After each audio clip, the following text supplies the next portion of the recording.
کچھ کویشچن روزوں سے متعلق رمضان سے متعلق کیے گئے تھے۔ ایک یہ تھا کہ ہمارے ہاں گھر میں اکثر رواج ہے کہ جب سحری بند ہوتی ہے تو اذان کے دوران ہم لوگ کھاتے پیتے رہتے ہیں، اس کا کیا شرعی حکم ہے؟ دیکھیں، اس سے روزے ٹوٹ جاتے ہیں، کیونکہ بس اصول یاد رکھیے گا کہ فجر کی اذان وقت فجر شروع ہونے کے بعد ہی دی جا سکتی ہے، اس سے پہلے ہوگی ہی نہیں۔ یعنی سحری کے وقت میں اذان دی تو اذان فجر ہوگی نہیں، کیونکہ ہر اذان کے لیے، ہر نماز کی اذان کے لیے شرط ہے کہ اس نماز کا وقت شروع ہو چکا ہو۔ اس کا مطلب ہے فجر کی اذان فجر کا وقت شروع ہونے کے بعد دی جائے گی، اور فجر کا وقت شروع ہو گیا اس کا مطلب کیا ہے؟ سحری کا وقت ختم ہو گیا۔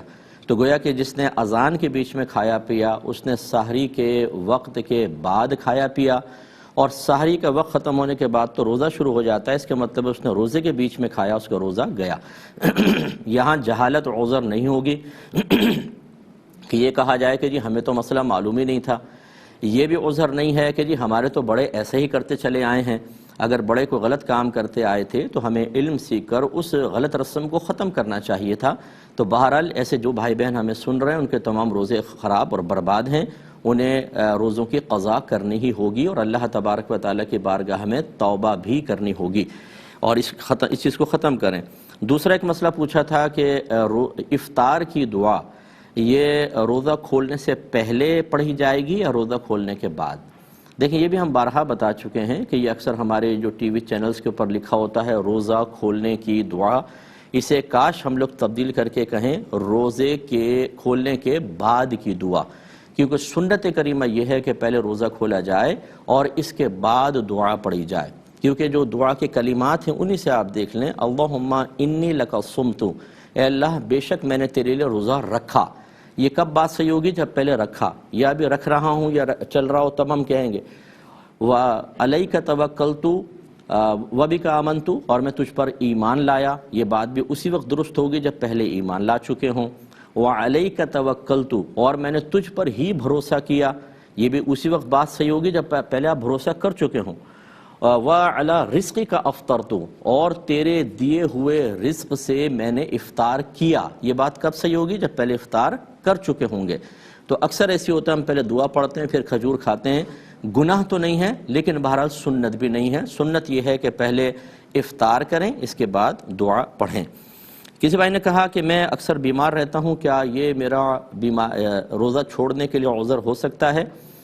دیکھیں، اگر آپ نے کل کا پروگرام دیکھا ہو تو میں نے حاملہ بہنوں کے لیے اور جو بچوں کو فیڈ کرواتی ہیں ان بہنوں کے لیے جو 3 آپ کو معیار ذکر کیے، اگر ان میں سے کوئی ایک ثابت ہو تو روزہ چھوڑ سکتے ہیں۔ مثلا کوئی ڈاکٹر کہیں کہ اگر آپ نے روزہ رکھا تو آپ کی بیماری بہت بڑھ جائے گی، یا آپ کے لیے باعث ہلاکت ہو سکتی ہے، یا سابقہ زندگی کا تجربہ یا موجودہ مشاہدہ، اس پہ ہم اور کلام کر لیں گے لیکن ایک مختصر سے بریک کے بعد۔